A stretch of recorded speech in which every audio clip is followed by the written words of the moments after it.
Welcome, everyone, to TJ and the Grumpy Old Man, a twice-a-week sports podcast that takes place every single Thursday, 9 p.m. Eastern Standard Time, and every Sunday, 8 p.m. Eastern Standard Time.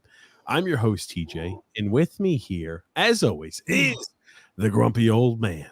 They say there's no shame to his game because he's always the same. That's me. And with us here, also, I'd say he's the comment king, the magnificent Son X. It's X time. It's X. Boy. Wow. X, hey, extra. Calm down, buddy. Don't bring too much to the table so early, okay, man? You got to space this out over the entire podcast, X. Well, maybe if we were running 30 minutes late, I'd be a little bit more awake. Always running 30 minutes late. Always. Never on time.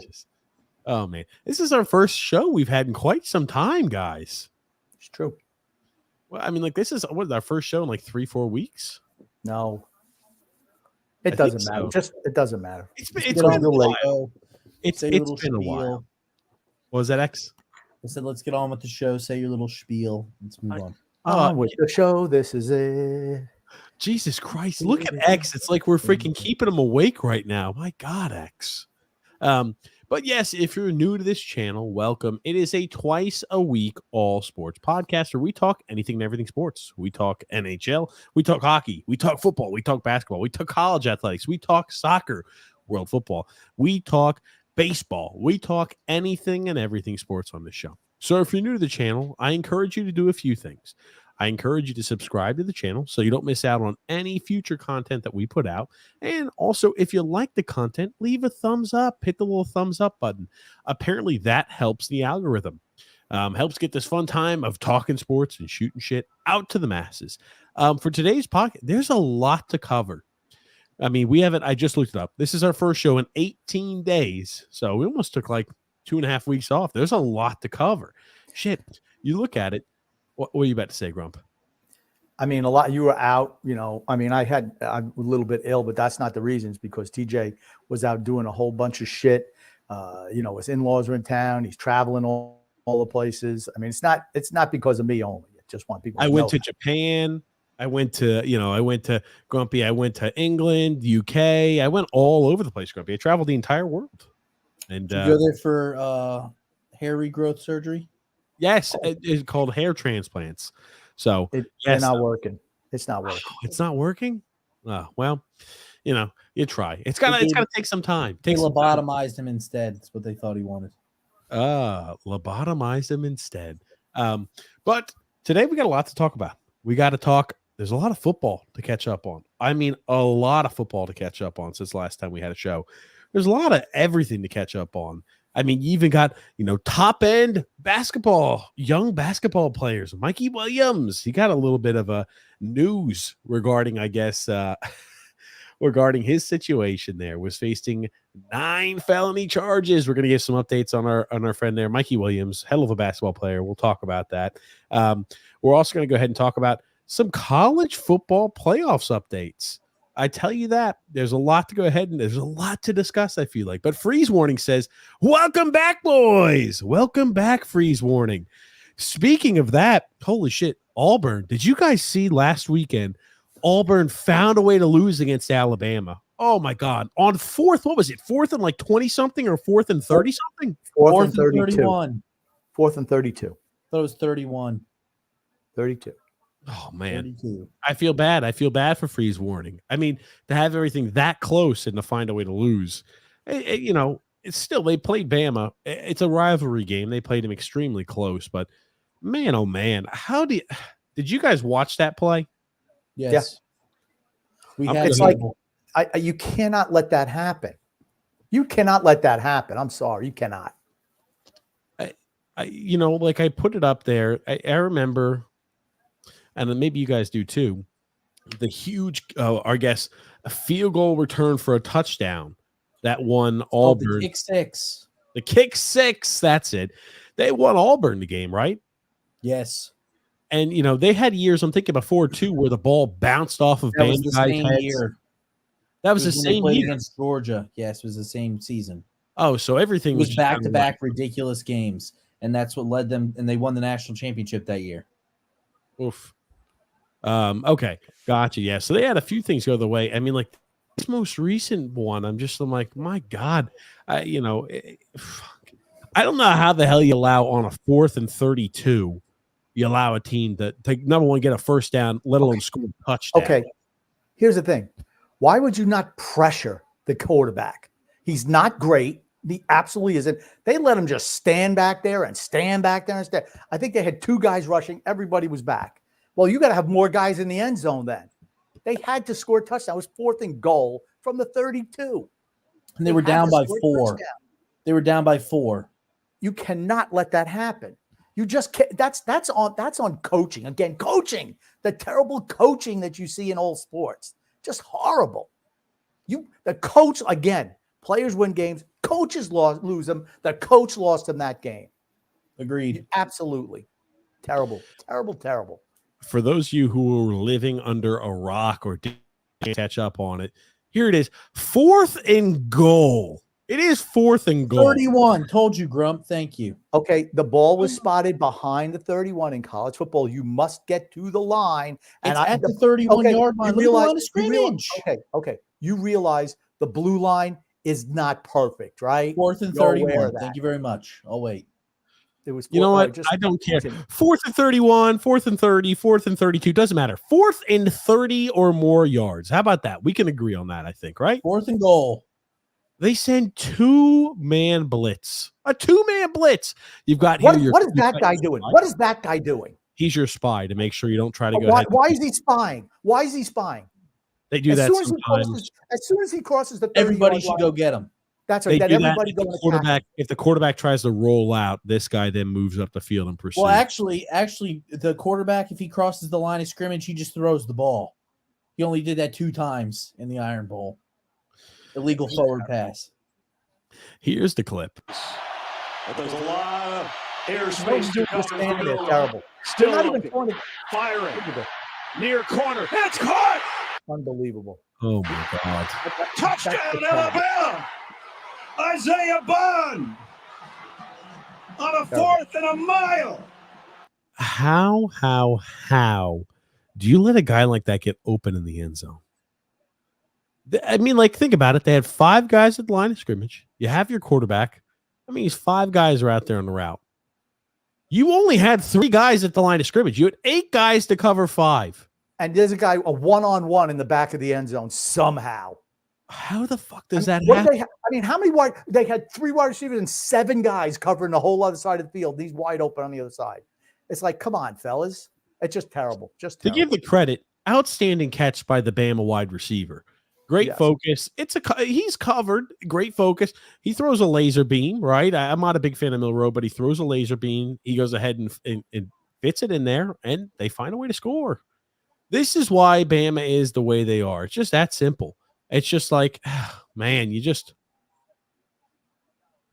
look at this shit. Look at it. 3 guys 1, 2, 3, 4, 5 guys covering what? 3? 5 guys covering 3. It might even be more than that. Honestly, you got this guy back here too. This is an Auburn player as well. 6 guys covering 3, and you leave a guy wide open in the corner. It's mind-boggling. You can double up on everybody. Certainly, you don't let somebody get to the corner. I mean, just terrible. Yep. But here's the thing. Auburn played better this year than last. So that's at least a step in the right direction. But, man, when you're that close to winning, it's just something when you lose a game like that, it just kind of hurts. It stings a little bit, I feel, I thought the one that stung the most was the loss to New Mexico State that they paid to lose. I thought that was probably the worst. Hold on. Auburn lost to New Mexico State? They lost like 31-0. This year? Yeah. No, I don't know if you're messing with me right now or not. Look it up. Anyway, let's get to some more comments as I looked that up there, X. I have it up. What's up with Dak's cadence? Here we go. Yeah, okay. It was 31-10. My God, to New Mexico 31-10. That's what it was. Still not good. You don't want to lose an out of conference game against the mid-major team. Well, the thing is, that's one of the teams that they paid to play against them, and they lost that game. Think about that. Yeah. Absolutely. Mikey Williams is a free man, says Freeze Warning. Yeah, let's talk a little bit about that. Mikey Williams, he is a top a young basketball player. His first year of college was coming up this year. And he's good. Top-rated He's recruit. really good. Really good. Fantastic player. Fantastic basketball player. Absolutely. People are all worried earlier on this year because he got 9 felony charges brought up for shooting a gun into a vehicle, discharging a weapon at individuals with the intent to injure. And he was facing 9 felony charges. And 30-year prison sentence. 30 years. And what does he get? What does he get? A slap on the wrist. 5 hours of community service. 80 hours of community service. He's got to go to, counseling. Who gives a shit? He'll just, what? That's what he'll be doing during that crap. John Morant Jr. If it's me or you, are we getting that type of sweetheart deal? No. Absolutely not. We're in prison. Not happening. I just, and that's why I wanted to say that you have to clarify that he's really good, a really good basketball player. Because if he's some guy who sits at the end of the bench, he doesn't get that either. Nope. He doesn't get that. If this kid sat at the end of the bench, he would have been cut from the team immediately. He would have had no spot. He would have been locked away as well. That's what would have happened if he was one of these guys that, was just hey, I'm on the end of the bench, type of thing. Or, hey, I'm a walk-on. Hold on, X. I'm not done with that yet. So we've got a few things I want to talk about with Mikey Williams because they did film his reaction as soon as he found out that he beat the charges because he got it knocked down to 1 misdemeanor charge. So this is Mikey Williams. Grumpy, we're gonna get your attention here. This is Mikey Williams here after he beat the charges. It's all over. Mike, how you feeling after court today? Can't hear anything. It's echoing. X, can you hear anything or no? It's echoing. Oh my gosh. Here you go. What that sound? Okay, just watch the words. How about that, Grumpy? Oh, we'll read it. How come they have to put subtitles when this kid talks? It's fine to put subtitles up so we can go ahead and hear it because Grumpy complains and bitches and moaning about echoing all the time. So they did it for us. I asked them specifically to put subtitles on. They said, it's all over. It's all over. So, Mikey, how you feeling after court today? I feel good, brother. All glory to God. I'm just happy that I made it out of that situation. But I'm excited to get back out there on the court. He's big smiles ear to ear, fuck. I wonder if it was you or I who was discharging a firearm into a vehicle with the intent. Because what he did get the misdemeanor. He pled guilty to a misdemeanor of intent to threat or I'll pull up exactly what it was. But I'm like, holy shit, you shoot a gun in a car and it should be intent to kill, right? I don't know what it is. Anytime you shoot a gun at an individual, you're trying to kill him. Let's be honest. Criminal threats is what they said. A misdemeanor of here it is. It said Mikey Williams pleaded guilty to 1 count of making criminal threats related to a shooting that took place outside his home in March. The charge will be reduced to a misdemeanor if he meets all his plea requirements. Man, hard to believe, isn't it? Yep. No, we've seen it. If you're a big athlete, you get off with that stuff. You just take Georgia, for instance. Right. How many other players? Take Davis, what? Right? Jordan Davis? Yeah. If it's John Q. Public, that's not the type of treatment you get. Just isn't. Think about it. He was out there speed racing.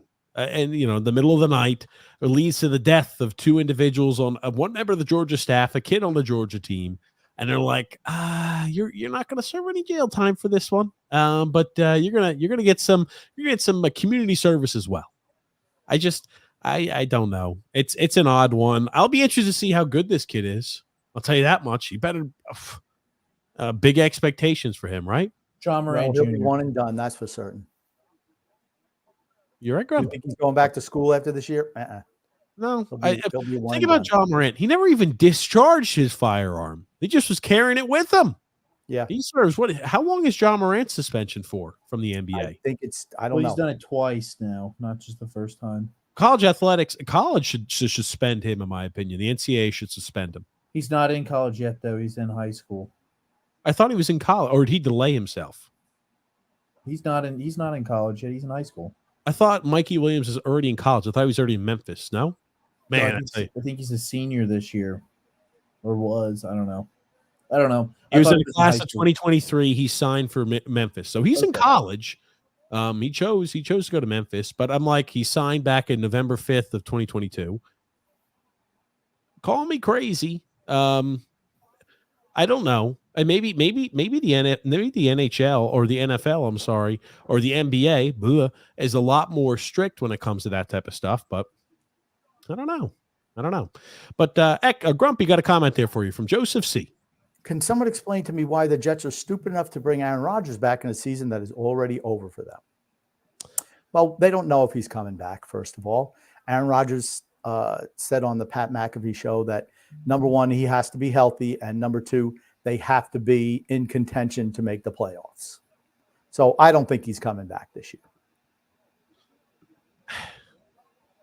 I don't think they'll be in contention. I don't think he'll come back probably. If they were in contention, I think he would, because he's practicing already, right? Grumpy. Yes, he was practicing throwing the ball today. Yeah, I didn't. Yeah, I was about to say, Grumpy didn't even think he was going to be able to come back, be able to suit back up. He's back. See, my thing though, yeah, I agree. Why the hell would the Jets risk him first off, the Jets are not making the playoffs. They're not. They needed to beat the Raiders. They didn't do it. They're not making the playoffs. If they don't make the playoffs, why would you even risk bringing Rodgers back and potentially having him injure him the same thing or something else and missing a lot of next year as well? Yeah. I just think it's stupid. I can understand maybe wanting to establish a little bit of chemistry with the team, maybe is the reason why. Off-season OTAs. Yeah. I can understand maybe that's the only reason why. Like, if he's like the last game of the season, he's like, okay, I'm feeling good. Sure, why not? You don't rush him back though. At this point, you don't rush him back. I 100% agree. Not rushing him back. Goon, Grumpy. Grumpy, with your recent absence due to sour stomach after eating an undercooked schnitzel and bratwurst. No, nothing. Joseph C says, did you guys see Matt Rule say that good transfer portal quarterbacks cost $1 to $2 million? Yes, I did see that.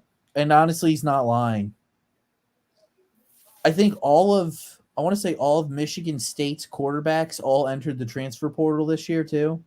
You're seeing kids go left and right, or you're going to see kids jump from school to school to school. Well, wherever they can make the most money. Well, what happened, right? The kid who used to play Clemson, what's it, Ungalele? DJ Ungalele. He went to Oregon State this year, and now he's in the transfer portal again, looking to go somewhere else. Yep. They're going where they can make the most money. And honestly, I don't blame them. At this point in time, they might as well be professional athletes. It's going to ruin college sports. We've talked about it. Anytime where it's like, hey, right? In college sports, you're supposed to be trying to get a college education. I'm curious as to how many of these college courses transfer from one university to the other for your major. If you're trying to go ahead and get a degree, I wonder how many of these courses It's going to be the same thing as college basketball. Is literally what it's going to be. Because guess what? In college basketball, they only have the kids stay there for 1 year and then they can go pro. Football is the only sport where they force you to stay there for 3 years. You can't play football in 1 year and be done. You just won't be good enough. How do you know that you wouldn't be? Are you serious? Yes. You're telling me that there's never been a freshman that's come out and absolutely dominated their freshman year that was good enough to play in the pros? The majority of people are not good enough to exit as a freshman. Let alone the majority of freshmen don't touch the field, first off. And you look at a lot of these transfers, it's like, I'm a highly recruited guy who I thought I should have been on the field more often, and he wasn't, because he's not as good as he thinks when he gets to competition.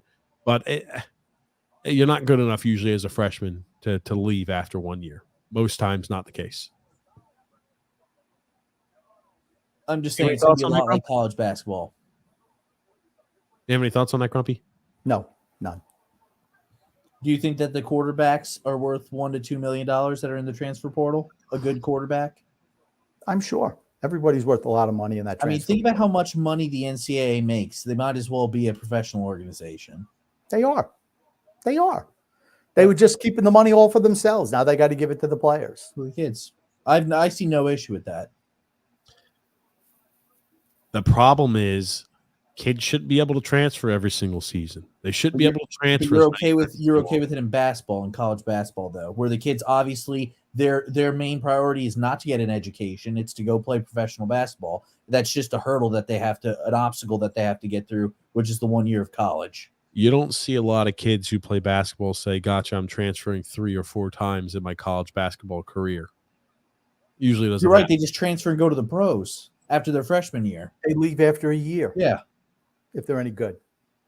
Basketball is one where it's all based off of projection. You could just be a big guy who creates, a big guy who shows talent and ability, and you're going to get picked up. Football is a lot more physical of a sport than basketball. Basketball is more of a skilled sport. Football is more of a physical sport. My point is, all of the athletes are in college, are they not? They all should be trying to obtain an education, should they not? Well, then why does basketball allow players to leave after 1 year? Because they're ready. They're prepared for the professionals. It's more of a skilled spot. You can shoot, you can rebound. They're more skilled position. When you're playing football, it's like, great. If you run a route, you got to be damn quick. How do you develop your route running tree? You got to become quick. You got to become fast. You got to train at it. It takes a long time. So why would you have an issue with these kids then leaving and going? They won't be ready. That's what I'm telling you. Why would you have an issue with these kids? I'm saying, why would you have an issue with these football players leaving and going from school to school then, if the basketball players are just leaving after 1 year and going to the pros? The issue is most of these guys who go from school to school play many years in college. That's the problem. You don't see basketball players saying, I'm playing year 1 at the University of Pittsburgh, year 2 at Duke, year 3 at Yale, and year 4 at Purdue. You're right. They play year 1 do at Duke, and then they play year 2 for the Utah Jazz. Or there's been numerous players NBA team here. There's been numerous players who's transferred. They don't like their playing time, so they transfer somewhere else. Now they can get paid to do it. You see it. Do you see it in college basketball also? They do not transfer 4 times. How many football players do you see transfer 3 or 4 times? I don't know. You definitely see players transfer 3. You realize up until last year, you had to sit out a year. You do know that, right? No. Once they put the transfer portal in, you did not have to sit out. You're wrong. When was the transfer portal incorporated? The transfer portal has only been around. This is the second year for the transfer portal. It's the second year. You're wrong. It was incorporated during the NIL deal. It was before. You're wrong. It was not. You're wrong. You're wrong. You're wrong. Okay. Don't worry. I'll pull it up. Get to October 15th of 2018. You both could just say you're wrong because you don't pay enough attention. Look at the rules for the transfer. But you had to sit out a year. You absolutely had to sit out a year. October 15th of 2018. You're wrong. The transfer portal. I'm wrong. Well, let's take a look here. Let's take a look here at college. Okay. You're ridiculous. Oh, man. College basketball players, football, they have to sit out a year. That's why you didn't see too many transfers. You're wrong. That's okay. You're on this.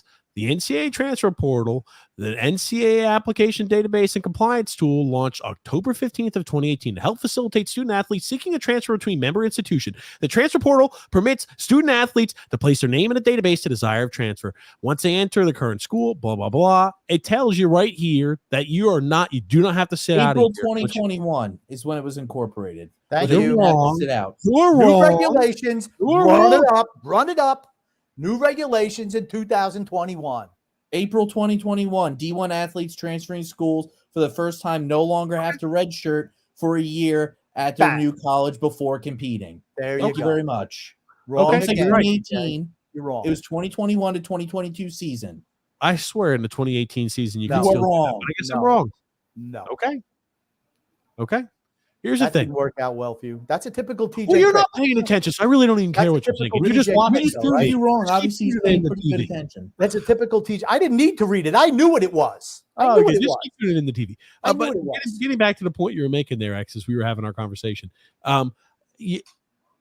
Football players take longer than 1 year. Basketball players, a lot of those guys can just go straight to the pros. You can't do that in football. It's just tough. So my question is, why do you have an issue with it? With the college football players being able to transfer from school to school, but you don't have an issue with the NBA players being able to transfer 1 year and go play pros.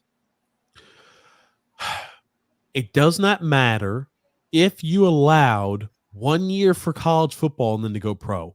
You would not see the same caliber of players be successful. In college football, you have to be there 3 years before you can leave. If you made a change to where it only required 1 year, you still would not see the same level of talent for these kids going from college to the pros. And a lot of them are physically bust out. mature enough. They're not physically mature. A lot of them will bust out. So that's why it's like, it doesn't matter. Even if they said you could do 1 year in college and then go right to the pros, probably still wouldn't work out for a lot of them. Just wouldn't.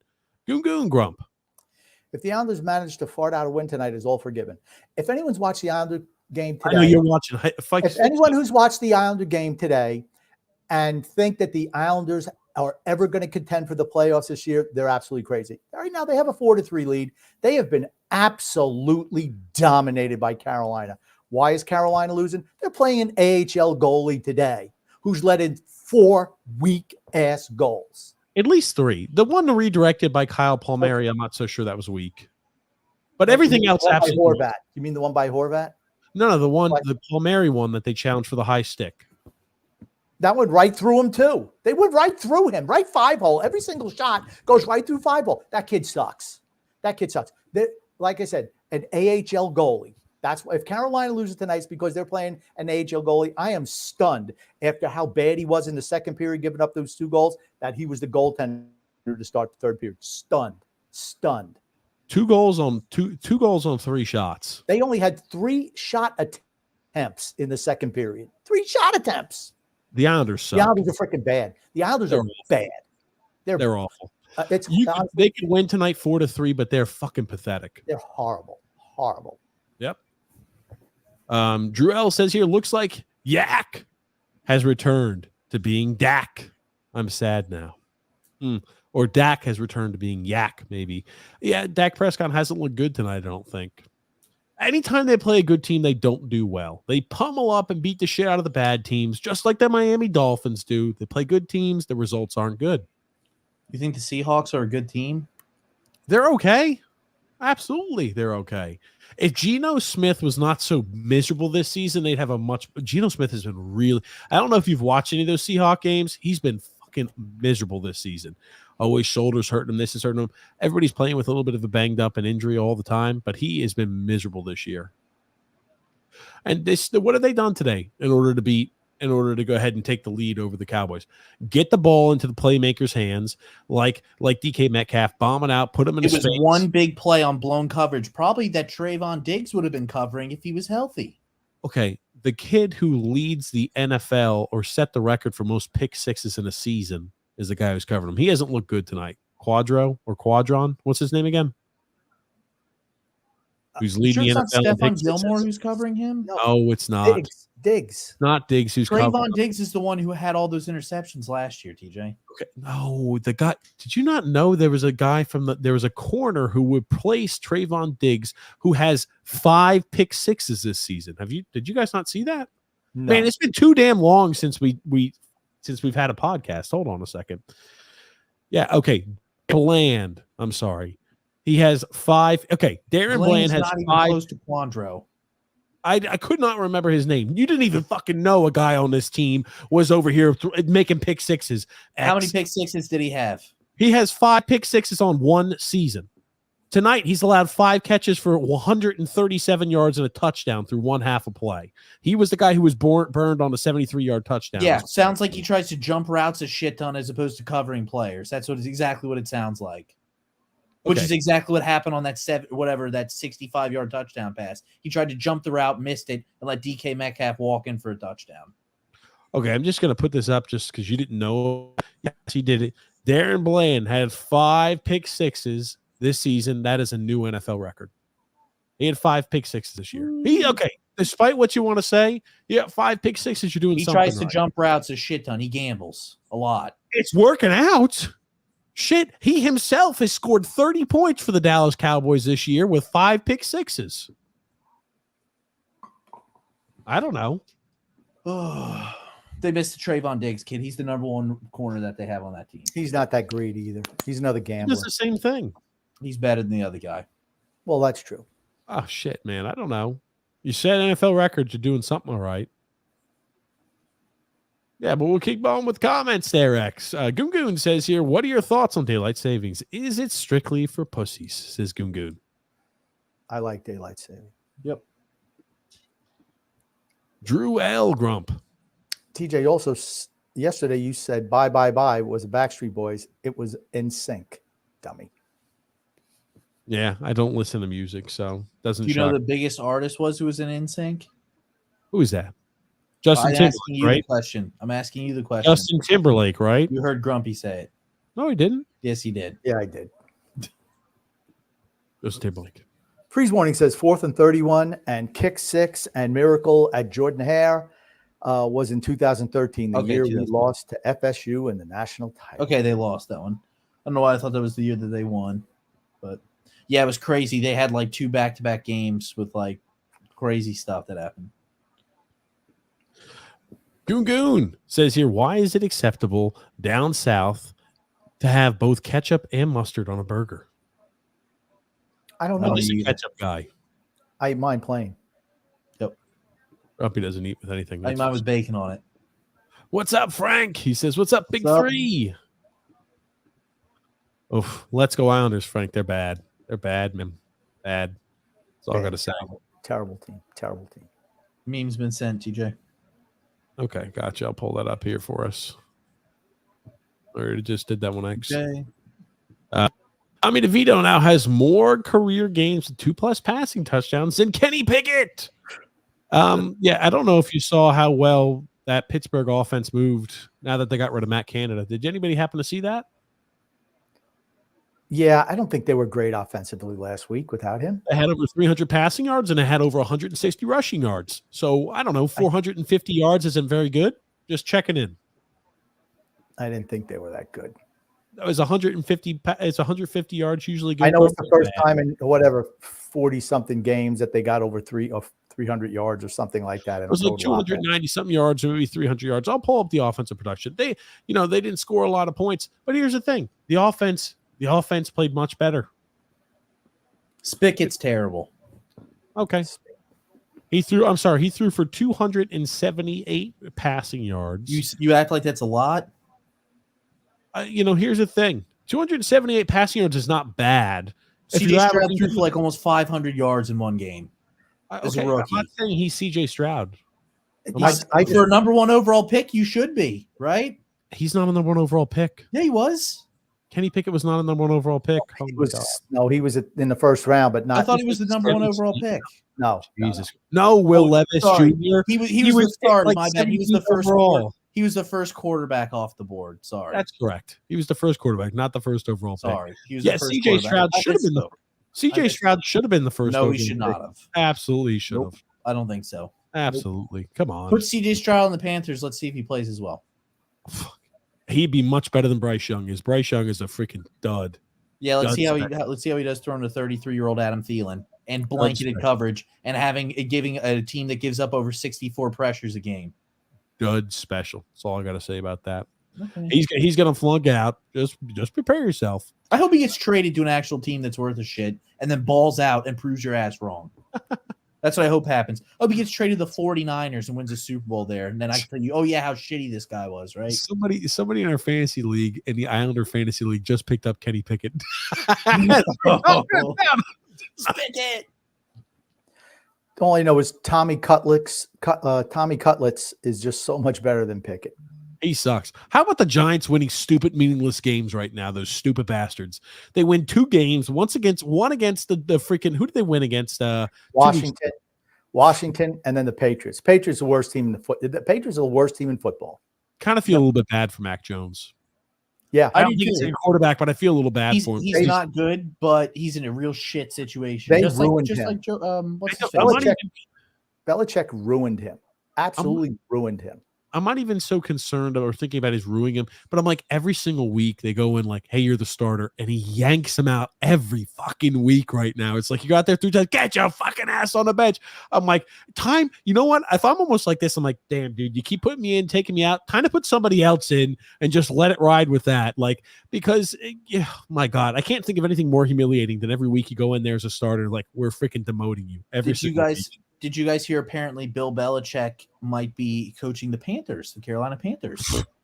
Heard some talk about that. That would be a Tepper move. He won't be back with New England next year. No, I don't think so either. And apparently Tepper is potentially looking at him as the coach. And you wonder what I'm thinking? Bill Belichick's like, this is phenomenal. If I fuck up so bad and turn the team can't get any shittier than it already is. So if everybody looked at it, the only place that the team can go is up. That's it. So what I'm thinking his thought process is okay, if I go here and it pans out that I do really well and the team does well, then I'm back up in the GOAT discussion of coaching. And it's not Brady won me this. It's okay. He's not going to have a winning record because Brady's not with him. When Brady, that was the one thing I thought is Tom Brady's not on that team. That's right. How much money are you going to invest in a coach that's going to be 72 years old? His coaching style. He's done as a coach. Done. I think he can still coach. I just don't think he can general manage. He's the reason why their team is so bad because of his poor draft picks. Not because he picks shit slot receivers all the time as opposed to going after the guys who are really good. He doesn't listen to his scouts. He listens to his buddies in the coaching fraternity. And I mean, that's kind of just the way it is now. He has lost it across the board. All older coaches eventually do. I think Saban, despite what they've done, Saban's a shell of what he used to be. A shell. He's not the same coach. Also in his 70s. I think it's also the fact that he's bitching about the NIL because he doesn't get the same recruits he used to. He was really happy when they could do all that underhanded shit under the table, which he was a master at. And now that everybody's on a level playing field, he's pissed and bitching about it all the time. I hate the NIL. I hate this. It's probably because he's on a level playing field now, and he can't get all those 5-star recruits that he used to get every year.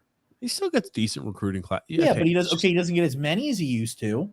He's not the same coach he used to be.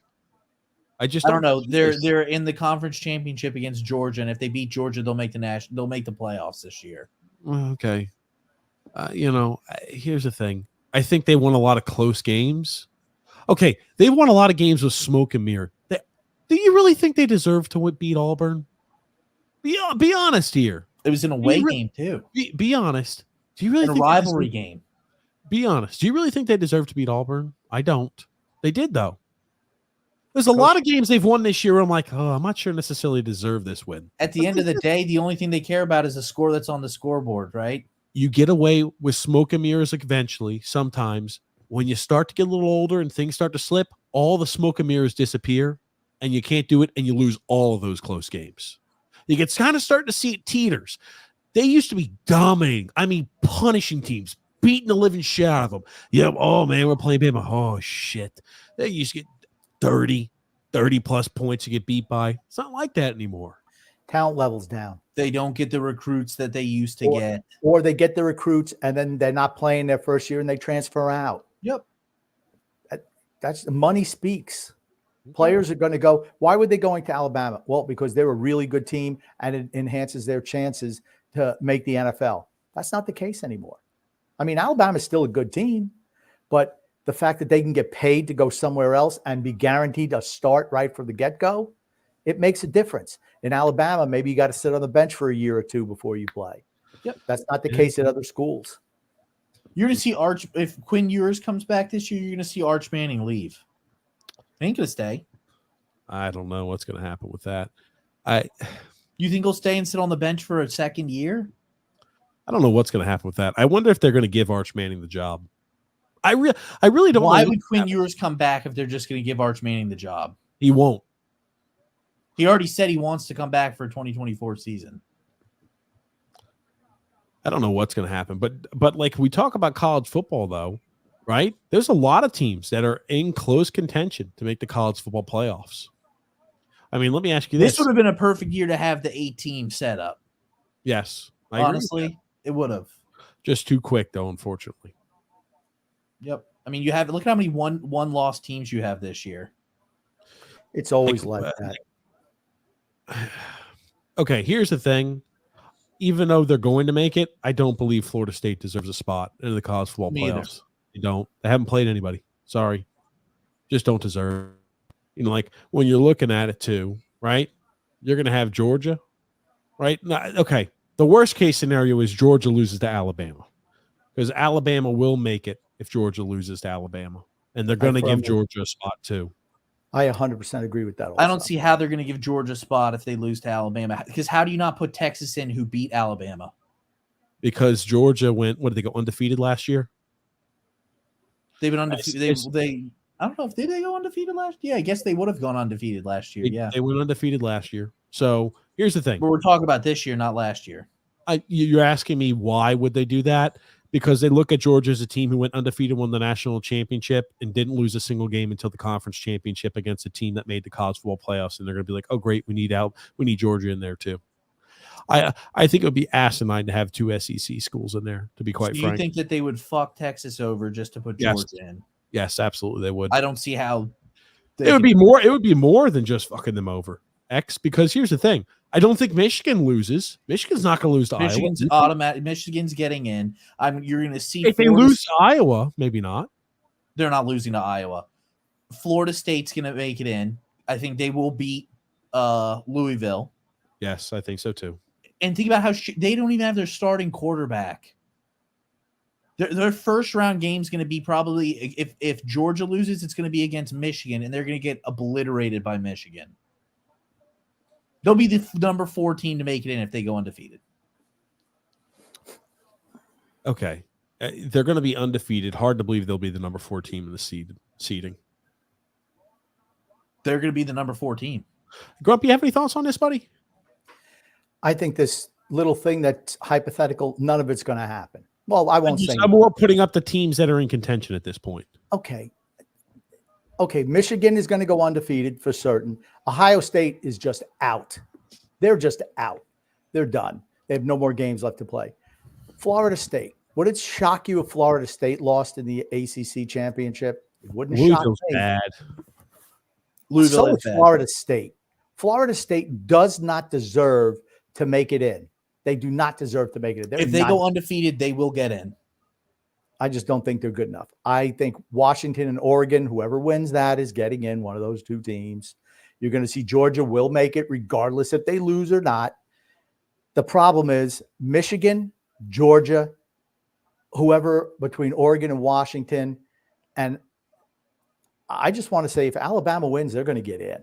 They just so who do you bounce then? Because let's say Alabama beats Georgia, Florida State goes undefeated, Oregon beats Washington, and Michigan beats Iowa. Who makes it in? Because you said you think Alabama and Georgia automatically make it in, right? If Alabama wins.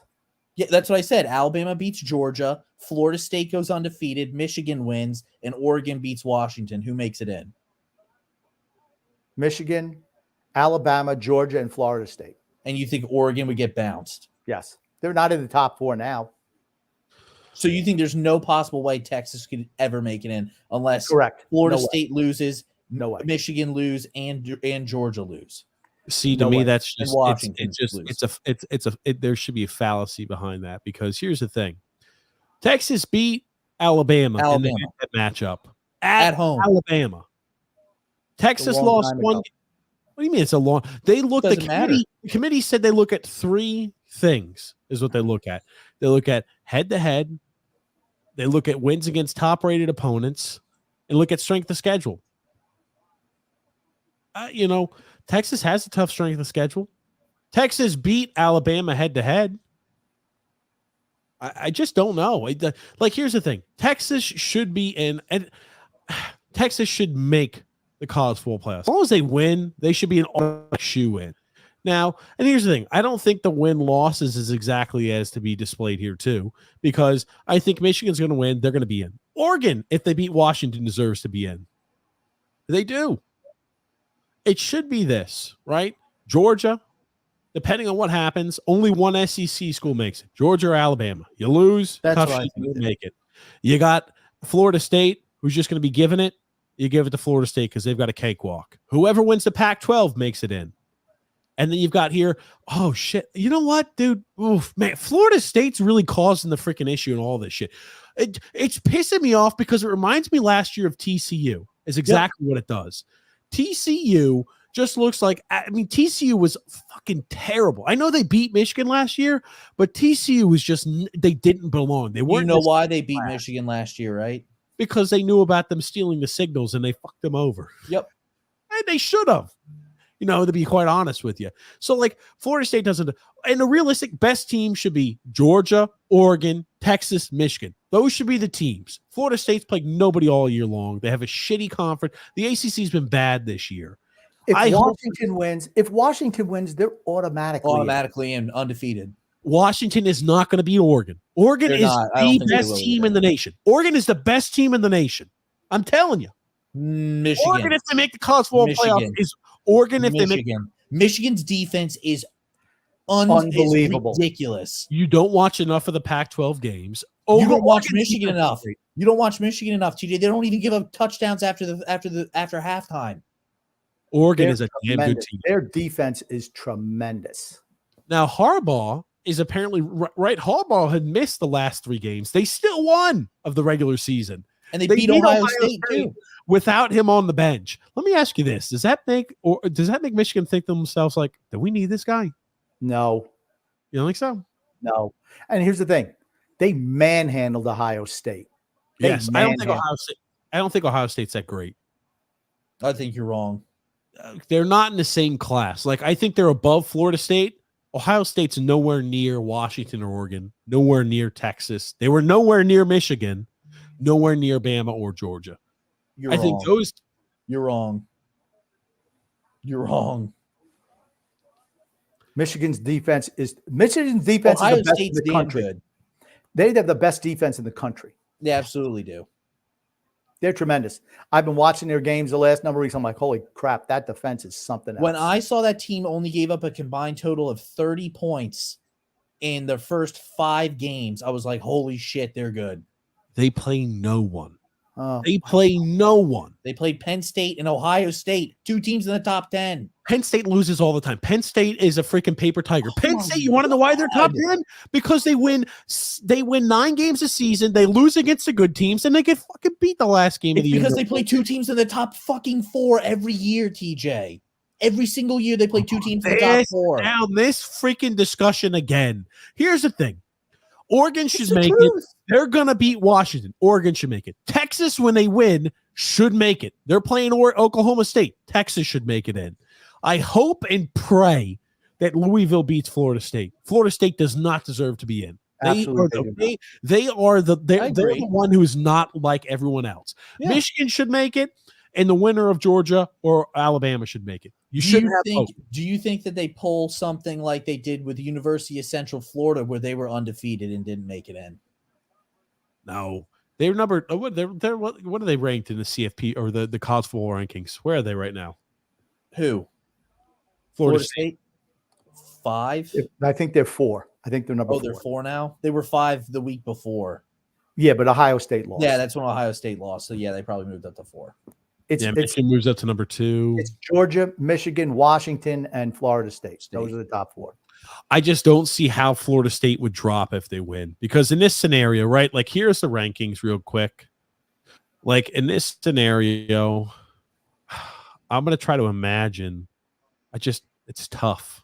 I just can't imagine that being the case because, right, Georgia, let's say even Georgia loses and they're still up there. Michigan, okay. Could you imagine this? This is a worst case scenario. Georgia loses, Michigan wins, Washington wins, and Alabama leapfrogs all the way over the top of Florida State. So you got still 2 SEC schools in there. Yep. Well, how could Alabama leapfrog over Florida State? If Florida State goes undefeated, they would jump Georgia. Georgia would be knocked out. Georgia beat them, and Louisville is all the way down here at 14. Louisville blows. I don't care that they're 10-2; they suck. Yeah, but Florida State's undefeated, and Georgia just lost their conference championship.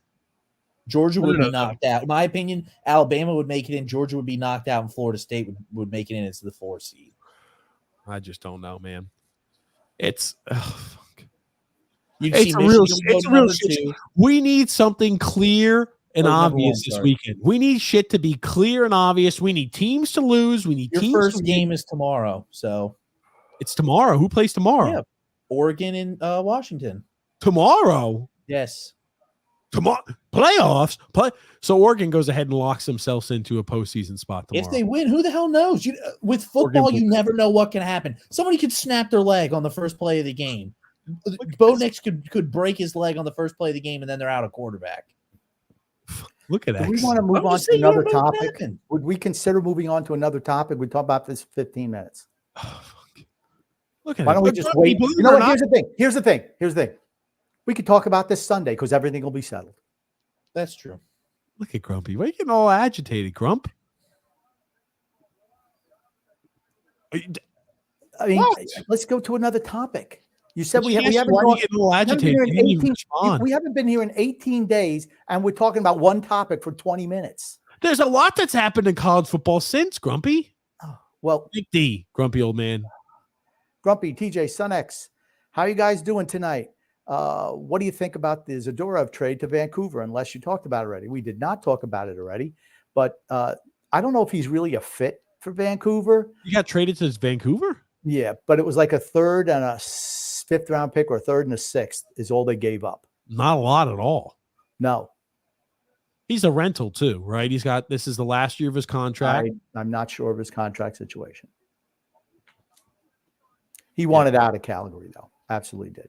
Calgary's just a cluster. I'll tell you that. But like the Zadorov contract, yep, he had 2 years he makes a pittance. This is the last year of his contract. His AAV is $3.7 million. It's not bad. I don't think Zadorov's a great defenseman, but he's a big guy. He's more of, I think, like a playoff defense. He's 6 foot. I forgot he's 6'6". He's Big damn guy. tall.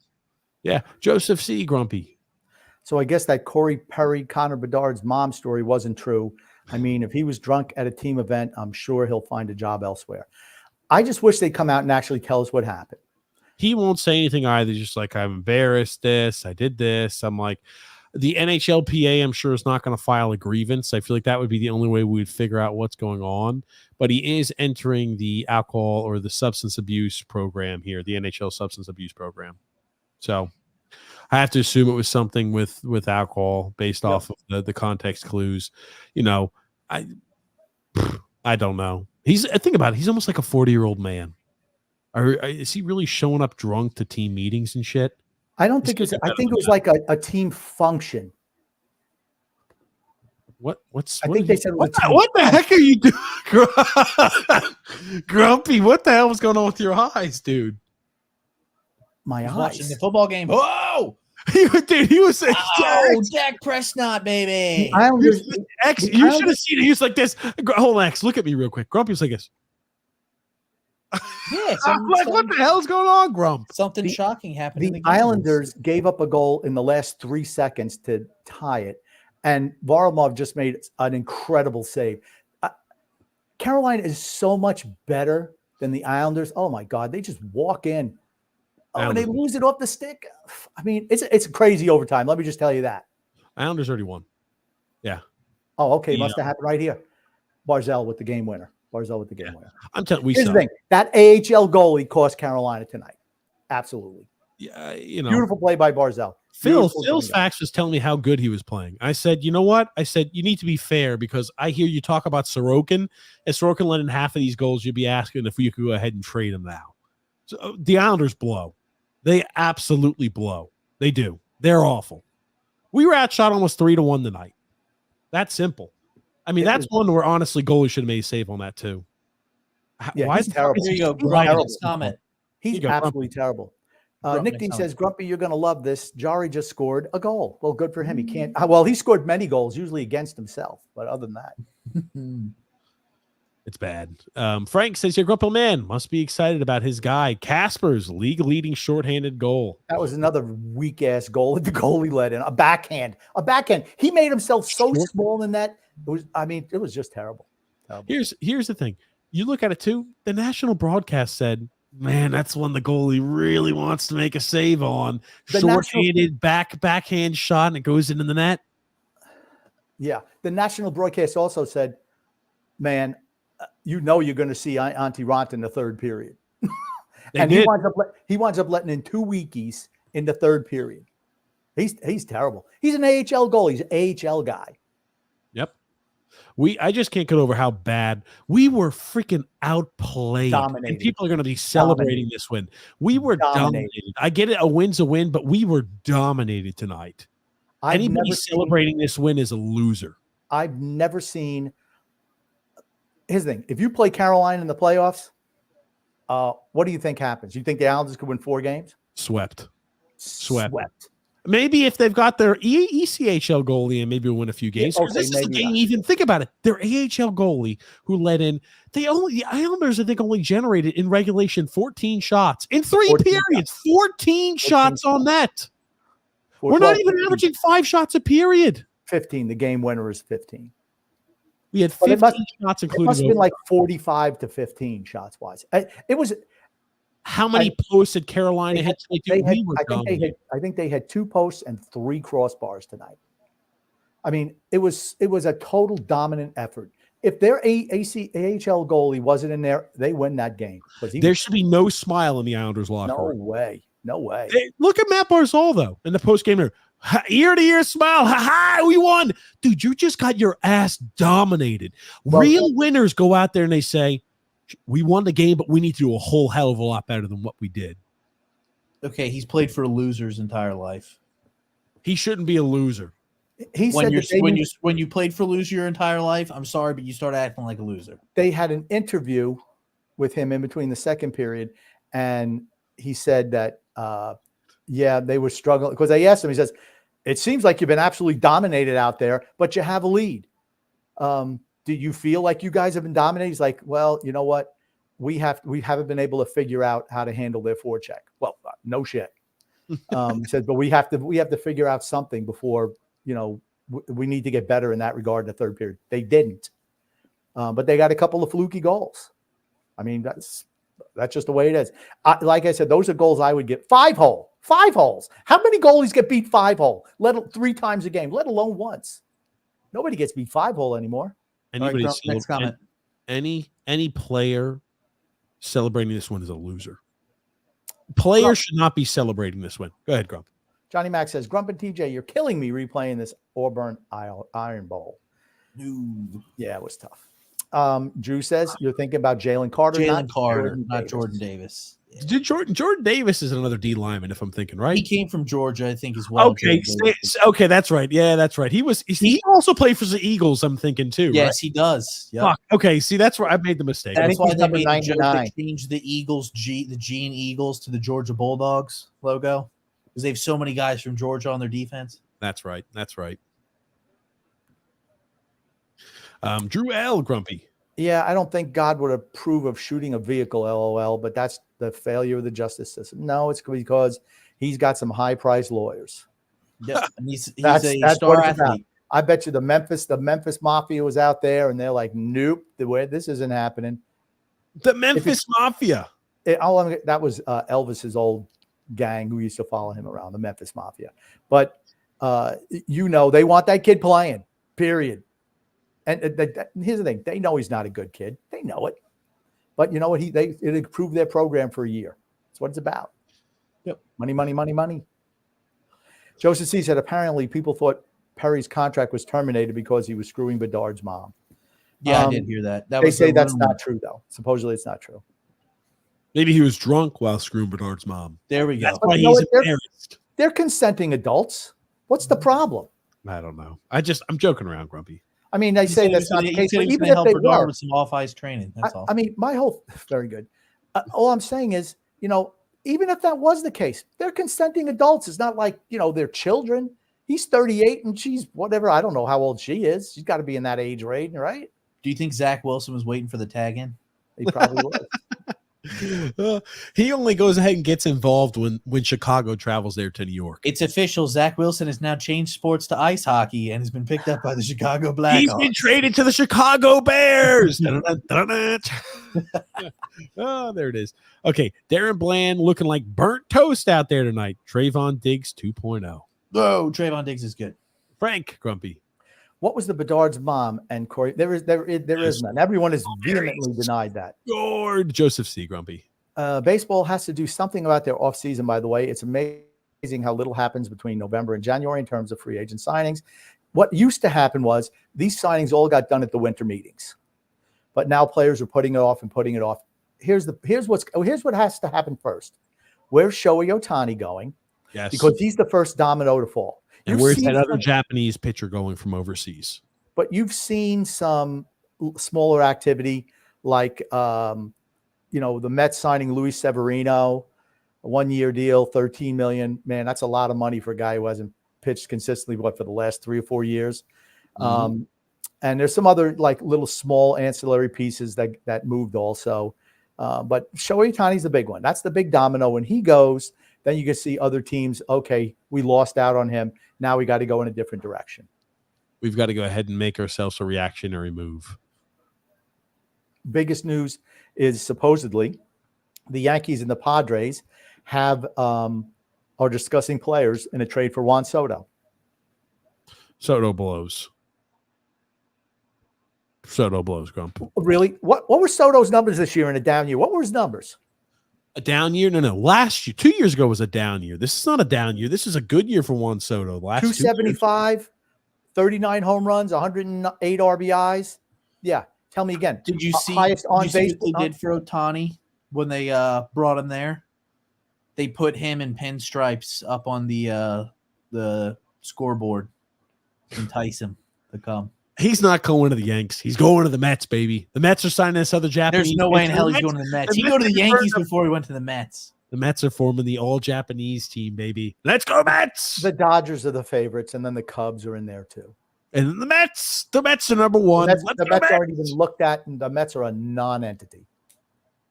Tony Pollard rushing touchdown. Fuck. Here you go. Actually, Freeze warning.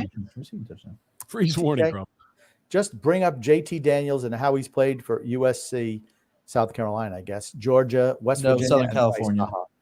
Yeah. Basketball and football are two different sports in college compared to the pros. Exactly. College football, you have quarterbacks. JT Daniels, exactly. Perfect example. A guy who transferred 4 different universities as he was playing. And I think he spent time at a junior college along the way, too. 5 different institutions in a matter of 5 years. My thing is, who cares if the kids are trading or getting or transferring? Who cares? It's what ruins the sport. How does it ruin the sport? Because every single year you have basketball. That's how college basketball is. Every year you have different players because they all leave. How many players are on the court in college basketball? What is 5? 5, yes. In the 6-man award, you can get 6. 5 guys are on the court for each team. And guess what? Usually if you're starting, you're playing the majority of minutes. So even if you get a new player every single time, you wind up playing 30 some odd games. So you get to get familiar with the guy, even if they're brand new every single season. I'm not a big fan of the brand new every single season, but you at least get familiar with them. College football, you play 11 games and then maybe a bowl game. And then, hey, it's a brand new Rolodex of individuals coming our way. 11 games and we cycle through new. I mean, I'm sorry. It's just you don't get the same connection. It's all about the connection. That's what makes it fun. You know who you're rooting for. You support the university. It's not like, oh shit, every year I got to learn everybody anew again. That's literally how college basketball is. Every year you have to learn a different lineup. You watch them much more frequently. You throughout the year, and then guess what happens next year? They all leave and go pro. You only see 5 faces on the court, and you watch them for 30 some odd games. Do you know all the starting offensive linemen for Pittsburgh's football team? Do you know all their names? The ones who have been here for a while, absolutely. Do you know all their names? The new ones, fuck no. That's my point. You can name everybody who's out there on the court because guess what? There's only 5 guys. You're proving I bet you can name the running backs and the wide receivers. I can name the guys who've been there, absolutely. The new guys, no. If you're going to be here for a year, it's just like, why invest the time learning somebody for 10 games or 11 games? Because that's what it is in football. Basketball, you got 30 games. It's different. You only know them for a year. You know each of them for a season. I'm done arguing with this. Next comment. Drew L. Grumpy Drew L. You see how much better the Falcons are when Arthur Smith actually gives Bijan Robinson the touches he deserves. That's why I drafted him 2nd overall in fantasy. His playoff schedule is fantastic. Look at this. Yeah. Drew's trying to lobby that they utilize Bijan Robinson more frequently. Okay. Freeze Warning says, ready to see our Ducks dominate tomorrow night, DJ. Bo Nix getting an extra game to play compared to Jaden Daniels, both deserving of the Heisman. I'm not sure Bo Nix is going to get the Heisman. I don't know who's going to get it. Okay. If that Penix guy and Washington wins, Penix going to win the Heisman, right? I don't think he's deserving. but he'll win it because they go undefeated and beat Oregon twice. I think the Pac-12 has a big, the conference of quarterbacks. Frank, Grumpy. Here we go. They weren't weak goals. Oh, you're 100% wrong. Oh, my Frank. Horvitz and our boy Casper's goals were good. Absolutely not. Absolutely not. I don't know what game you were watching. The goalie made himself so small in that breakaway. I mean, that's a terrible – the goaltender was shit today, Frank. Usually I agree with you. You're 100% wrong about today's game. We were absolutely throttled and dominated by Carolina, but every time there was a questionable – that kid was horrible in net. Just horrible. Varlamov was really good. That kid was a nightmare. He's an AHL goalie. There's a reason why he's in the AHL. There's a reason why he's a guy who's in the AHL. That's correct. They don't believe in him. Had to, because Anderson's out. He's the backup. So the Islanders get the AHL goalie because they really don't score much. This kid sucked tonight. That's why the Islanders won. Their goaltender cost them the game. Hate to disagree with you, but that's the truth. Drew says Darren Bland was covering Metcalf. That's who you're talking about. That's who's giving up. You might as well change his name to Toast. Welcome to TJ and the Grumpy Young Man's podcast, where you hear TJ whine and bitch the whole podcast. Pretty much. I do what I can. I do what I can. Freeze warning, Grumpy. Come on, TJ. OSU would beat Texas and Florida State. OSU and Oregon would be a great game. Michigan and Georgia have separated themselves from the pack. I don't think Georgia's that good. I don't either. I don't think Georgia's that good. It would not surprise. I will say they picked it up the last couple of weeks. Georgia has. They've looked really freaking good the last couple of weeks. Yeah, but really played? Who they played? They played a ranked team. What was it? Tennessee? Is Tennessee that good? They were ranked. They beat the shit out of Tennessee. Oh, okay. There's a lot of SEC schools that just get ranked because they're SEC schools. Just be honest about it. Right? I don't think they've been great. It's certainly not the same team as last year. They looked much better. They picked it up. They picked it up the last couple. Okay, they played Tennessee, who was 18. Missouri. They beat Missouri, right? That was they beat Ole Miss 52-17, who was ranked 9th. They beat Missouri 30-21 when they were ranked 12th. No, that's where they're ranked currently. Oh, that's their current rank? Yes. Okay, well, they beat the shit out of Ole Miss, and they're currently ranked 9th. I don't think much of Ole Miss, though. I don't think much of the SEC as a whole this season. I just don't. I'm just saying, see how this good season. Well, let's see if the SEC schools can go like 1 for 7 like they did last year in the bowl games. I don't give a shit about bowl games. But here's the thing: it's going to be an exciting weekend of college football with the championship. Yeah, absolutely. Andrew L. Grumpy. Burrow dead, and Sam Howell on a bye first week of the playoffs. It's picket time. Oh, can we talk about Joe Burrow? I think I don't remember if I read this. If it was, the Joe Burrow, I don't know if X had this. He entered the game against, I'm thinking it was against, was it against Baltimore on Thursday night last week? Did you guys hear about that? It wasn't last week. It was 2 weeks 2 ago. weeks ago. 2 weeks ago. 2 weeks ago. I apologize. 2 weeks ago. I did his show. He entered 2 weeks ago on Thursday or Monday night, whatever night it was. Yes, he entered the game. Yes. So this is the big talking point that you could see when it zoomed in. Here's our boy Joe Burrow. And looky here. He's got himself here a little brace on his hand. Did not show up on the injury report. And playing through a strain, I believe it was, he wound up tearing some ligaments there in his wrist out for the rest of the season. Michael Jackson used to wear a glove over his hand. And I don't think they ever listed him as questionable or anything like that. Look at this. Oh, fuck. He hurt himself on the last throw he made for a touchdown. That's when he hurt himself. Yep. The throw to Joe Mixon. He was going with a follow through and he hit somebody's helmet or hit somebody and he kind of, I guess, further jarred his wrist and it caused a tear of those. No, it was the one where he threw the touchdown pass. I think when he released it, he tore it. Yes. What happened? Oof. Call me crazy. That's the end of Cincinnati this year. Oh, absolutely. Does Cincinnati deserve to face punitive measures? I think they do. I absolutely think they do. Can't lie on the injury report. Yeah, when it comes to people gambling, He played what, the first 2.5 quarters. It doesn't He matter. wasn't He was injured. injured. People might not. He Who came said he was in- injured? Maybe he's just No, wearing something on his wrist. He didn't show up. Who He can't wears prove- a wrist brace, Grumpy, for shits and giggles on their throwing hand? Who wears that before games? He wears some silly costumes whenever he comes into the stadium anyway. Who the hell knows what it was? He didn't come in with a questionable Maybe designation. he thought he was a bowler. Those He didn't bowlers wear come in those with a things on their single wrist all the time. designation. I'm sorry. No, They should be punished. They should be stripped of the Yes. first No. round pick. no. Can't do shit like that. No, I don't think they should be stripped of a pick. They should absolutely be fined, though.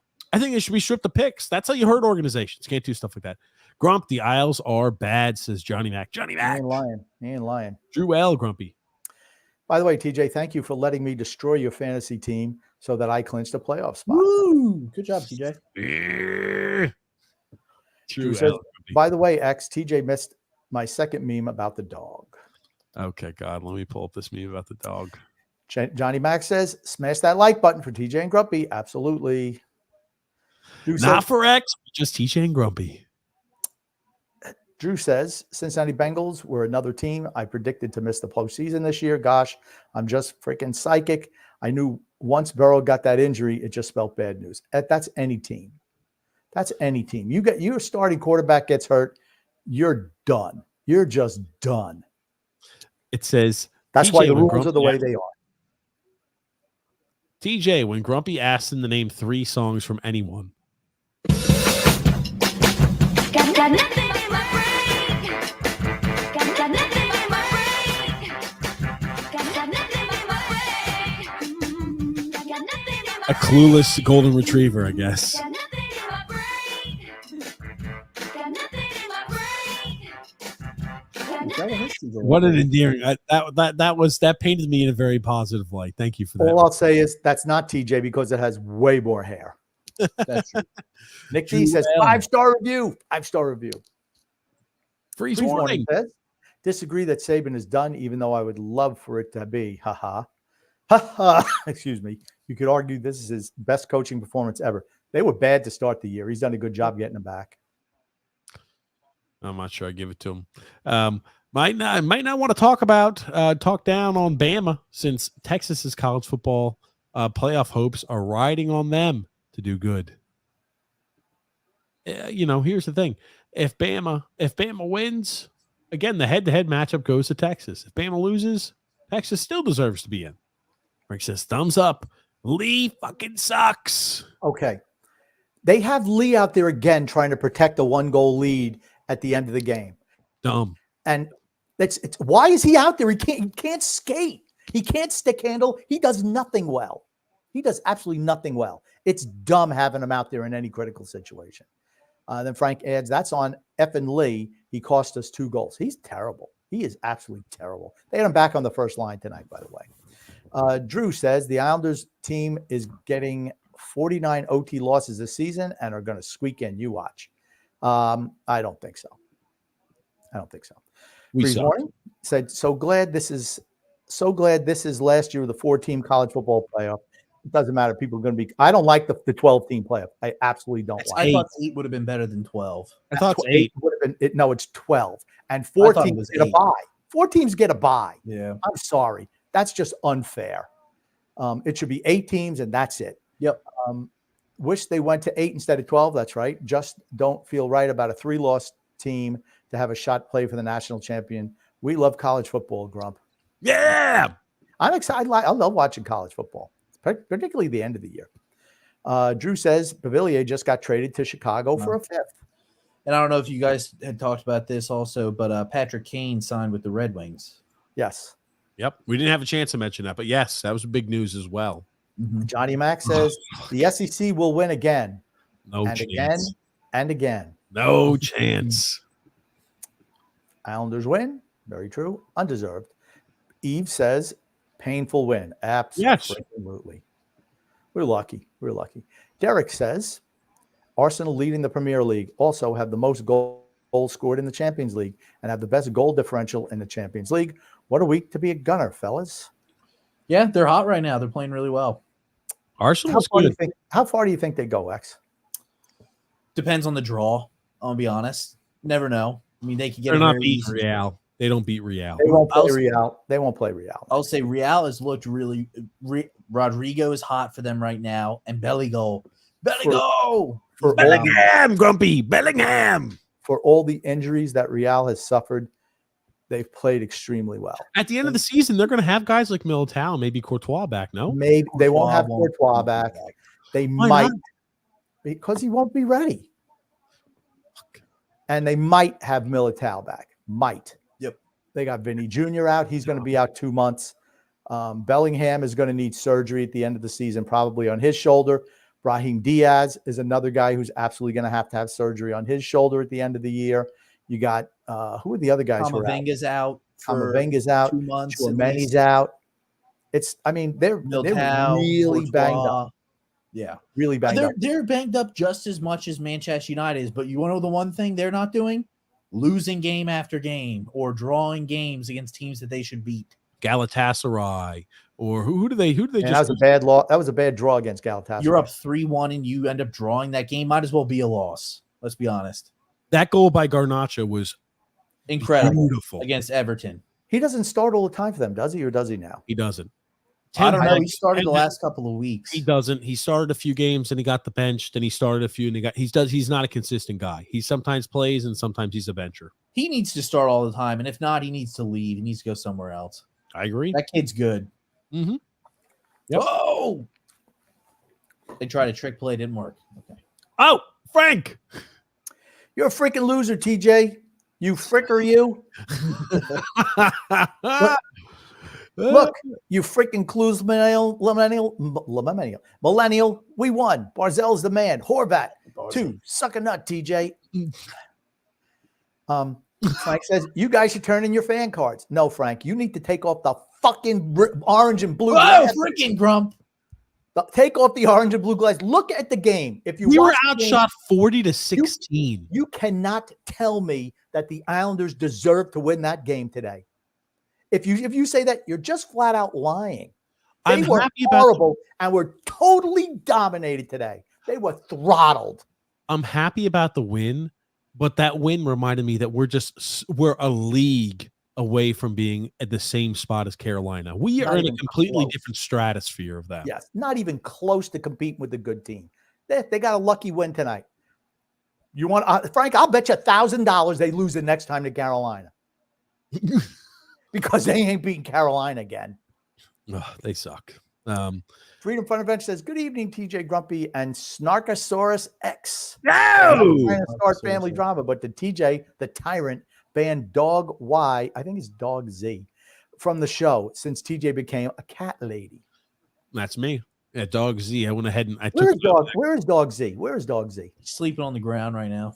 Oh, that's where he belongs, on the ground. Freedom Fun Adventure, Grumpy. Tremendous play by Dobson on defense to start the game-winning goal, and great passing from Dobson and Horvat to set up the sweet game-winning goal. However, I haven't really enjoyed the Islanders. I haven't really enjoyed Islanders hockey in 2 years. Noah Dobson was phenomenal today in the defensive end. He broke up numerous chances that could have led to goals, and absolutely he was great in the overtime too. That kid's something else. His game has taken a quantum leap jump. Hey, remember everybody who was shitting on him at the beginning of the season? There was a few that stood by, the few, the proud that stood by. That Horvat deflected goal was a nice deflection for the first goal for the Islanders. It was a lot better pass by Matt Barzal. Yeah, but it was a nice deflection. It was good all around. Every other goal was weak as shit. That goaltender sucks. Simon Holmstrom had a good shot, but that's a shot that should have been saved. It was a nice shot. It was the goalie went down. He didn't even have the post. He didn't even have the post, and he ducked down. Here's the thing. I'm gonna agree with Ray Ferraro. Man, he made himself really small in net, and he kept backing up and backing up. He was terrible. Drew says the amount of flags in this Thursday night football game is absurd. There's at least been 20 flags, and the third quarter hasn't ended yet. There have been a shitload of flags in that game. A shit ton. That's even for me, who likes everything penalized. There have been a lot. That's what fans want to see, is the referees calling penalties. They want to see the laundry. Drew says, honestly, I think Michael Penix and J.J. McCarthy both suck. Penix is Tua with a better arm. I don't know if his arm is any better than Tua's, honestly. I think Penix is not. And JJ is the quintessential game manager. I'm going to tell you what, the McCarthy kid's a winner. I might think saying that he's going to be a pro quarterback, but in college, he's a really good college football quarterback, and he's a winner. He's absolutely a winner. Frank said, yes, freedom, yes. And Horval and Barzell, amazing chemistry. Imagine if they had a freaking left wing. Alexander says, what's up, guys? I hate the signing of Severino. The Yankees would be stupid because Boris and Soto already came out and said they are testing the market. They're not signing an extension. Well, I don't think the Yankees will sign him unless they get some type of an agreement. It makes no sense to do that. Freedom Front Adventure says, Grumpy, I drove to Georgia and back recently while picking up my new puppy. I kept seeing signs for Buc-ee's, but didn't stop. You know why? Because I didn't need gas. Gas station, not a tourist destination. Absolutely. Buc-ee's is 100% amazing. agree. 100% agree. Frank says, did you see in that overtime win when Horvat, Barzell, and Dobson was celebrating and hugging? I paused and thought, our new big three, baby. Yeah, I mean, think about it. I can understand why they were happy. I mean, those are games that all year the Islanders have lost. When they give up that third period goal to a tie, they don't come back. Good for them. The expectation, you're a professional. You have been a successful team before. You've made it to back-to-back Eastern Conferences before. You know what it takes to do that. When you are freaking playing like complete dog shit, blowing game after game after game and opportunity after opportunity, and one time you get to a spot where, we almost blow it, but don't. And you're, guys, we did it. Your reaction should be, I'm upset that it even got to this point. We have to do better. We shouldn't be in a spot to where we're giving up goals in the last minute of every single game, and they almost come back and beat us the way we've been losing before. The expectation is when we have the lead, we close that thing out, and we almost gave them a chance to win. It's been an issue for us all season long. We have to correct that. That's what the expectation should be. Frank says, even Engvall's goal was smooth as frick. He fought and pulled away in front of the net. Not really. And he kept the puck on the ice, and a 5-hole is big time. Yeah, sorry, Grumpy, LOL. Yeah, bullshit.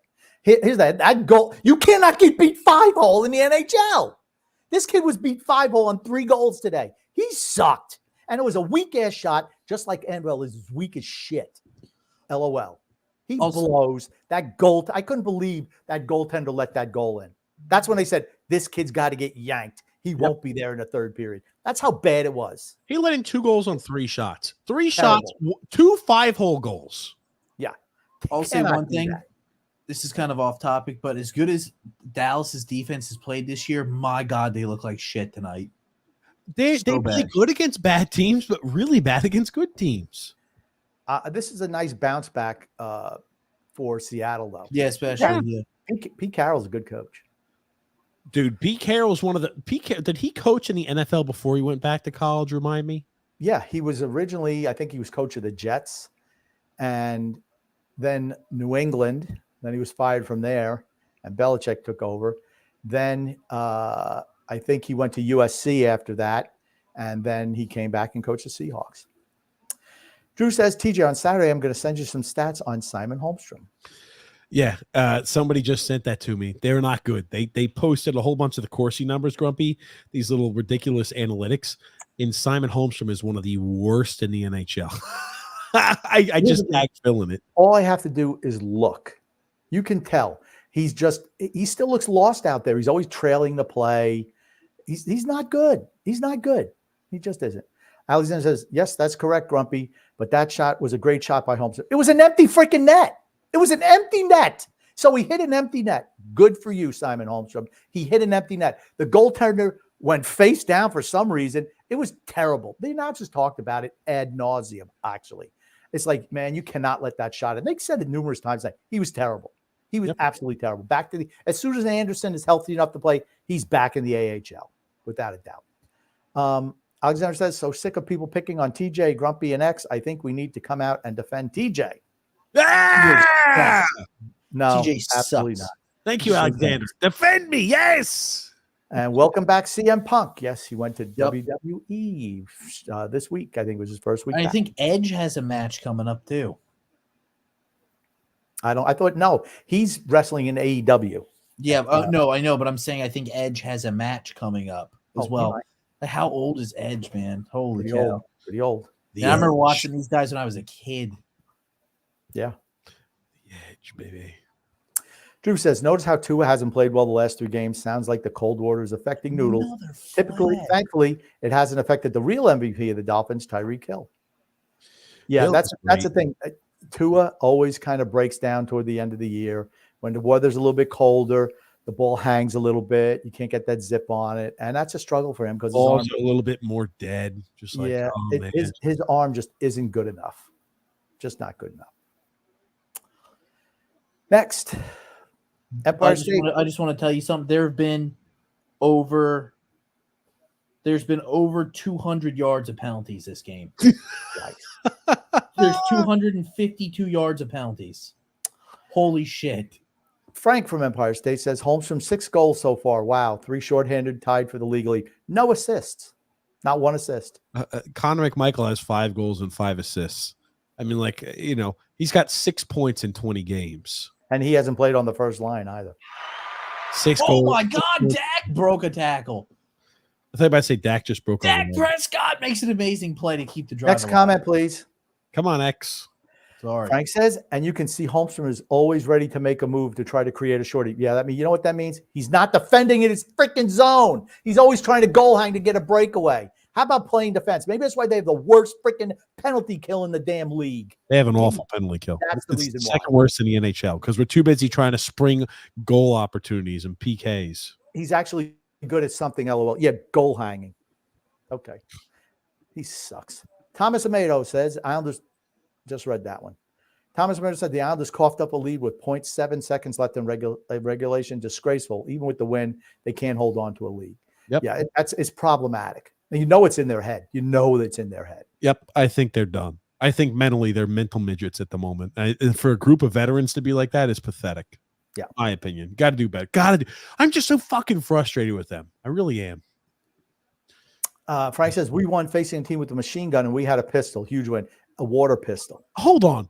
They had, you know what they had? We were with Kevlar out there, and they were out there naked with their goalie in that team. He blows. He was Tristan Jarry today. That's who he was. He was terrible. Absolutely terrible. He was awful. He's horrid. Freeze Warning says, Alex from Freeze Warning says, Adam Schefter taking the over on NFL coaching changes this year. His prediction is 7-10. That's a hell of a turnover. Right? That's a big turnover. I think so too. Drew says, you know who was also in college? Tim Tebow and Stetson Bennett. It means nothing. The NFL is what matters. Right. Doesn't mean you're going to be a great professional quarterback, but, playing college ball, hey.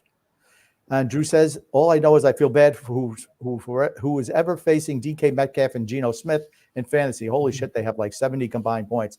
Yeah, I'm playing against somebody in my money league who's got Geno and CeeDee Lamb. I'm like, holy shit. I got DK Metcalf. Here's the thing. I only have a 6% chance of making the postseason in the Islander League, but DK Metcalf comes out and puts up 50 fucking points today. So 0, I guess. Frank says, but Grump, it was good skating by Engvall to pull the puck in front of the net, give him that Grump. He was wide open. No one took him. No one took him. He just walked in and he threw a weak-handed shot that beat the guy 5-0. That goal should never freaking go in. I'm sorry. No, I'm not rewarding mediocrity. I'm just not doing it. Just because it turned out well for the Islanders doesn't mean that he's freaking good. He's not. We were outplayed tonight, and there are going to be games later on this year where we outplay our opponents, and people are going to be boo-hooing because we don't come away with points. We were dominated tonight and got 2 points that we did not deserve. If they didn't play a goaltender from the AHL, that's a loss. We lose. What do you think, Grumpy? About like 6-1. 6-1. I'm about to say maybe at like 6. Well, you know what? Here's the thing. Varlamov played well today. How many post crossbars? How many times the puck looks like it's over just missed? I mean, there's so much. Carolina is so much better than the Islanders. If anyone comes away and say, man, that's a good win for the Islanders, I don't know what the hell you're watching. That's a lucky ass win. They're bad. Yep. Now here's the thing: if San Jose beats us when we play like that, you know what? That's a bad loss for us. San Jose sucks. Freeze Warning says Ohtani to the Braves keeps coming up. Is it possible? Anthopoulos isn't a big spender. Is Ohtani done pitching for good? He won't pitch this year coming up. I don't know why he hasn't had the surgery. I mean, would you pitch after that? Does he need to? I know that's great to get a two-way threat like that, but he hasn't had surgery on that elbow. He still hasn't had surgery yet. I don't think he has. Someone, if you could please let me know if he did, but I don't think he has. Yeah, I didn't think he had it either. I mean, Bryce Harper had the surgery and he was okay and he was able to actually come back and play. But I guess it didn't affect him. He had elbow surgery back in September. Ohtani did? He expects to hit in 2024, doesn't expect to pitch until 2025. Okay, so he did have the surgery. Okay, all right, my bad. Okay, my bad.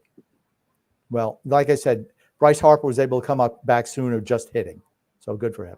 Derek Monroe says the guy Edge is wrestling on Wednesday night for the TNT Championship is Christian from his original WWE tag team. Yeah, Christian Cage. Yep. They were best of friends back in the day. Yep. And I guarantee they're still friends. Sure. Alexander says, oh my God, here we go with the arm bullshit argument that people love to talk about. Come on, Alexander. He doesn't have it. His arm isn't good. The ball floats. And the colder it gets, the more it floats. Yes. I agree. The more it floats is correct. Helen Yeller says, what's up, guys? About to work out. That's what we're talking about. Phil Kessel, get in shape, baby. Let's go, Phil. Diet Coke, baby. There it is. Drew says, looks like Seattle figured out Yak Trashcott. He's been miserable this second half. He sucks. It's just like, shouldn't Mike McCarthy be a guy who gets let go? I think so. The problem with Dak is it plays really good against bad teams, struggles against good teams. Yeah, I like Dak Prescott. They're both nice guys. So is Tua, nice guy. They're just not great quarterbacks. That's it. Frank Varley played amazing. Absolutely did. Yes, yep. Grump Canes are a top 4 team, so we won. It's huge. A win is a win. That's right. A win is a win. I don't want to hear you crying when we dominate somebody, even though we really don't do that. If we dominate somebody and we lose, I don't want to hear it. I don't want to hear it then. But it agreed we were machine gunned and the goal net iron was on our side. I'll take it gladly. Yeah. All I'm saying is if you come away from this game and think the Islanders are a playoff team, I don't know what you're watching. We're happy we won, but I'm disappointed because it reinforces we suck. We've been getting another game where we gave up 35 or more shot attempts. 40 shots today. Yeah. Another game where we were outshot, out-opportuned, and we skated away. We barely escaped with a victory. All of our games, we've been dominated. Just recently, we're getting outshot, outpossessed, out-opportuned, and we're just finding ways to win occasionally. That shit doesn't work. It's not sustainable. Just not. Nope. Drew says, if the Philadelphia Eagles aren't the luckiest team in the entire NFL, I don't know who is. The refs put the fix in for them every game. I'm going to tell you something about the Eagles. I don't like the Eagles, never have. Jalen Hurts is a winner, though. I like Jalen Hurts.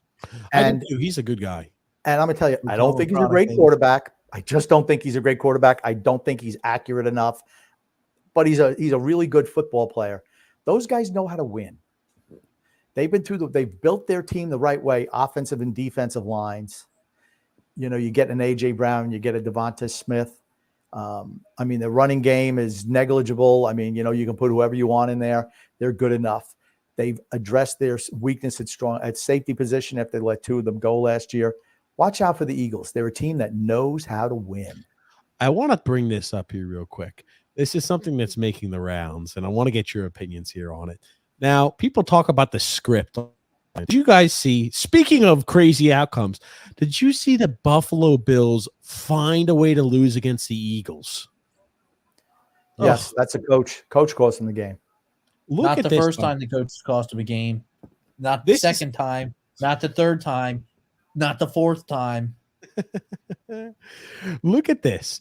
It is 34-31. The Bills were up at this time period in overtime. I want you to watch this. I'll put the volume on so we can hear it too. Yes, I know exactly. When Hyde didn't sandwich this motherfucker and put him on like the 3-yard line. Why did Micah Hyde whiff? Look at Micah. Echo. Fuck. He essentially says he whiffs. The guy who's coming up behind him whiffs on the tackle, and the other dude is jumping towards the end zone to try and make a tackle. Why is he not trying to blow through the guy? So, like, what routes are they taking to make these tackles? Because he's a little cornerback. That's why. They don't make tackles. Oh, I'm sorry. You're a professional football player. Your job is to sell out and use your body to sell out to make plays. Nobody knows how to tackle. That's why. Nobody knows how to tackle anymore. Speaking about not selling out, there are a lot of issues of players not selling out recently. Talk about Pittsburgh. Now, how did you know the easy transition? I've already seen it. That's why. I'll make sure to load this off. Grumpy, I want you to watch this. We've got here Deontay Johnson up here. And I'll let you go ahead and watch this here, Grumpy, because I guess X has already watched it. Why is this on portrait mode? What idiot takes a portrait mode picture off their phone? They were filming on Snapchat, I assume, Grumpy. But here it is. Look at this effort by Deontay Johnson. That was a fumble, by the way, that the Bengals recovered. Look at this effort. How do you not say, hey, buddy, you're fucking... oh, man. You need the talent, but Jesus Christ. And remember, he got into a fight with who was it? Micah Fitzpatrick. Micah Fitzpatrick, that's right. Got into a fight with him. How much you want to bet he's not going to be back with them next year? You can't be doing shit like that. Fighting players, not showing effort. I'm like, that was just him not even showing up for the play. Mm-hmm. Can't do stuff like that. Oh, man. Two without Tyreek wouldn't be half the quarterback he is. Agreed. Yep. Absolutely here. Let's take a look at There's a few more things here I wanted to talk about. There's a lot. We won't be able to cover everything, but man, a lot that happened since the last time it showed. Now, this was a nice little play here, and I think you had sent this to me, Grumpy. This was in, I believe, the game that happened in Sweden, the NHL game in Sweden. I'll let you watch it. I don't even remember this. Oh, yeah, Kachuk with the goal. Nice duck job there, Reimer. He's playing dodgeball. It's Stutzel with the goal. Stutzler with the goal. Your tendy's number one at dodgeball. It was a hell of a one-time. It was a hell of an attempt, though, right? And a one-time bat out of the air. I thought that was just kind of neat to watch. Yeah, yeah. And maybe I don't know if I guess they're not going to show us the replay, but I mean, nice. I mean, it just happens to bounce its way up. Boom. The goalie does kind of duck out of the way, but yeah, I thought it was just something fun to watch. The goalie's defense, I don't think he knows where it's going. Honestly, just trying to. The reaction is the duck when a puck's coming to hit your face. Yeah, we're here. I think we're about done. X, are there any other comments that we want to cover here before we wrap things up today? Nope, that's it. All righty, guys. First show back in a while. We'll be back this Sunday, though. No more extended hiatuses. We'll be back this Sunday. What time on Sunday? 8 p.m. Eastern Standard Time. Be there. I'll bet another $1,000 that that's not the case. 8 p.m. Eastern Standard Time. Grumpy, what do you want to say before we wrap things up? I want to say love and laughter to everyone who listens and even those who don't. From TJ, the grumpy old man, and Sunx. And Sunx, what do you want to say before we wrap things up? Just want to thank everybody for coming out and listening. Had a great podcast. Love the participation from everybody, and we will see you guys next time. We'll see you guys next time. Thank you so much, everybody, for watching the channel or the show here tonight. We'll be live with you guys here this Sunday, 8 p.m. Eastern Standard Time. And Drew says, glad to see you're well again, Grumpy. Yeah, feeling a little bit better. We like that. We like you feeling better, Grumpy. That's for certain. Thank you so much, everybody, for watching the show. We'll be with you guys here live Sunday, 8 p.m. Eastern Standard Time. Thanks so much, Grumpy. Thanks so much, Sunx. Thank you, everybody, for participating and commenting. That's right. Frank says, hit the thumbs up button. Thank you so much, everybody, for tuning in. We'll be with you guys Sunday, 8 p.m. Thank you, X and Grumpy. Thank you. My pleasure.